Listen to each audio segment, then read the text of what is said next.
Mortal Kombat. The original game came out in 1992 and has since then spawned numerous sequels, went on a little bit of a hiatus in the mid-2000s, and then came back recently with Mortal Kombat 9, X, and 11.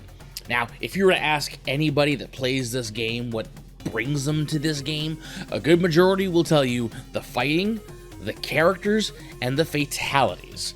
The fatalities being one of the more important and infamous parts of the game, and was definitely what drew attention to the game back in the arcades. That was one of the major selling points. Now, of course, fatalities and the blood and gore wasn't the only selling point of the game, but it definitely got attention. But of course, there was a lot of other stuff in the game that sold the game as well. You know, you had 7 characters, all vastly different, all doing really cool shit. You have a guy that freezes people. The game was filled with pop culture references. One of the main influences being fucking Enter the Dragon, you know. The Bruce Lee XP and Liu Kang doesn't give that one away. But again, we're here to talk about fatalities being one of the major selling points. And even back then, the fatalities were pretty original, pretty creative overall. So, without further ado, we're gonna get into this. Grab a drink, grab some food, grab a joystick, play Mortal Kombat if you want, it's fine. So long as you sit down and watch this, and join me on just another ranking list, Mortal Kombat Fatalities. Get over here! Sonya.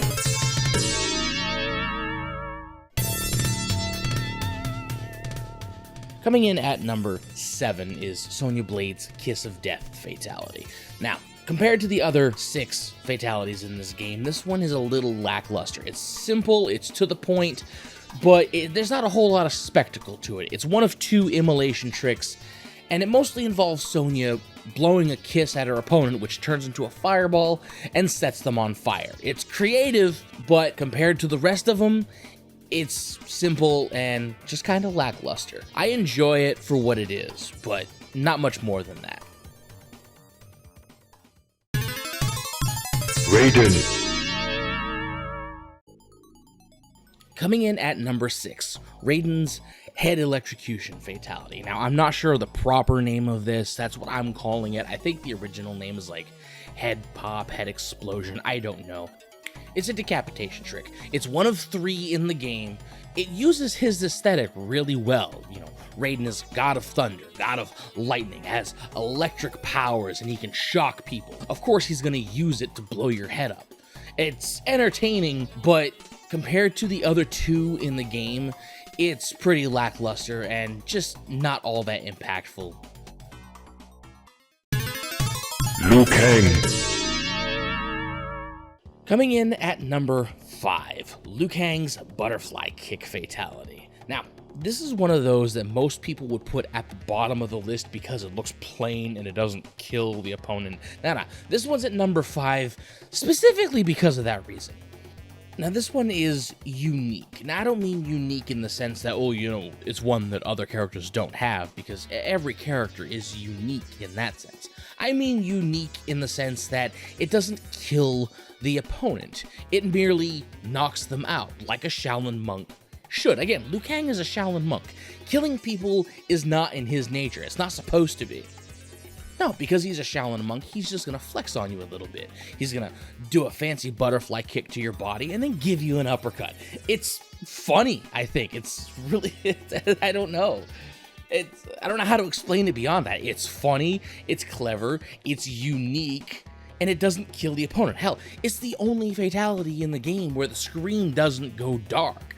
Not only that, the actor that played Liu Kang, Ho Sung-pak, actually could do that move in real life. That was one of his signature moves. That's one of the things he was known for doing, and they saw that, and it's like, we need to put that in the game because that is too awesome to pass up.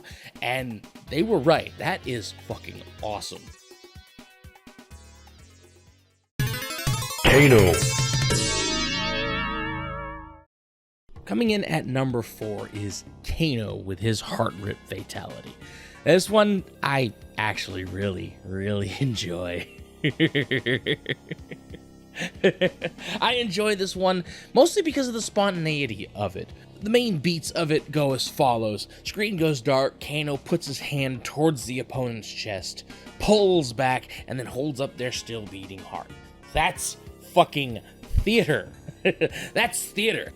It's just out of fucking left field. What's he gonna do? He has a metal eye. Maybe you'll expect him to do something with his eye like he did in Mortal Kombat 3. No.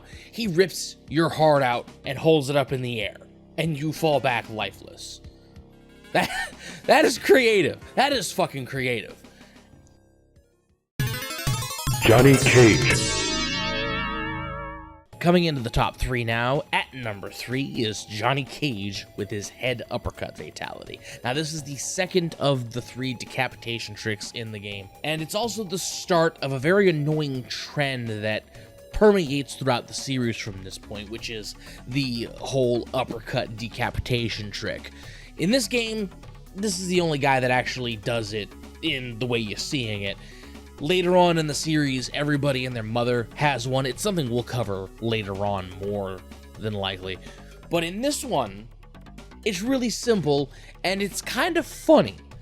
It's funny in the sense, not that it's unexpected, because, you know, every fatality in this game is just kind of like a what the fuck type moment. But this guy's a movie star.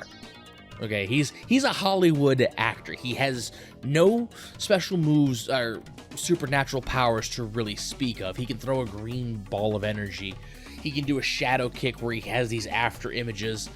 But the guy's a total normie compared to people like Scorpion and Sub-Zero and Raiden, of all fucking people, you know. He's a normie. And yet, his finishing move is to knock your head off like it's a coconut falling from a tree. Like that's what he does. That's his signature. Just boom, you're gone.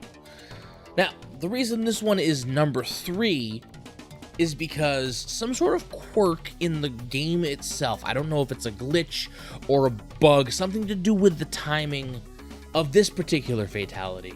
If you input the fatality movements the first time, after he performs the uppercut, there's a small window where you can actually input the moves again, and he'll actually knock your head off again. I can't explain why it happens. All I know is it's something to do with the timing, and it's a little weird. But considering the fact that you can do it, and it's even funnier, that's what makes it rank 3. If it weren't for that, it would be well below Liu Kang. Sub-Zero. Coming in at number 2 on this list is Sub-Zero and his Spine Rip Fatality. Now, most players think this one is the absolute best in the game. They'll say, oh, this is the best, this is a classic, it's shocking, it's original, it's just so awesome. It's like, yeah, there's gotta be more to it than just that. Now, I may be coming across as a bit of a contrarian, but this is not the best fatality I've seen in the game. I absolutely enjoy it. It is one of my longtime favorites, but out of the 7 we see in this game, it's not number 1. Now for the beats of this one, it starts off pretty simple. Screen goes dark, Sub-Zero gets ready to do an uppercut, and then he rips your opponent's head off. And he holds it up with the spine still attached. That's it. It's pure shock factor at this point. And it's very effective. It's just, holy shit, that was awesome. I can't believe he actually did that. It does serve its purpose, but it's still not number 1. Scorpion. Coming in at number 1 is Scorpion's Toasty Fatality from Mortal Kombat 1. Now, most people, again, would say Sub-Zero's is number 1 because it's great. It has a shock factor, you know, you don't see it coming. Yeah, well, let me tell you something about this one. Scorpion's, you don't see coming because you don't have any idea what he's about.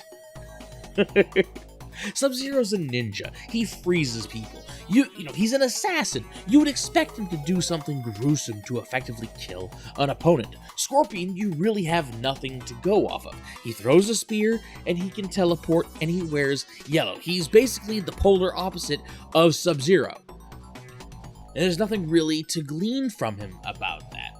So, when you compare the two, yeah, Sub-Zero's is awesome because, hey, he rips your opponent's head off with the spine still attached. That's cool.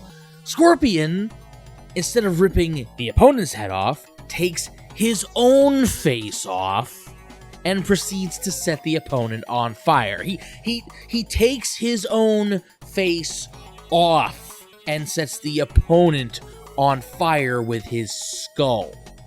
Something as outrageous as that is not going to beat Sub-Zero's spine rip. There's no way. That's too awesome to not be number one.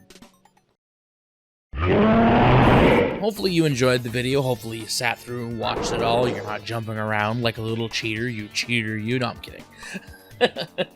Hopefully you enjoyed the video. Hopefully you share it with all the wonderful people out there in the world that you think need to see this. Go back and check out my first ranking video, the Sonic the Hedgehog one. That's going to be on the page here as well, right on the screen, hopefully. Keep an eye out for the next ranking list that I eventually do. The next ranking list itself is going to be Sonic the Hedgehog 2 based, but that's not necessarily to say it's going to be the next video. I want to make that clear. I'm not sure what the next video I'll upload will be, but the next ranking list will be Sonic the Hedgehog 2. So, until then, y'all have a good night.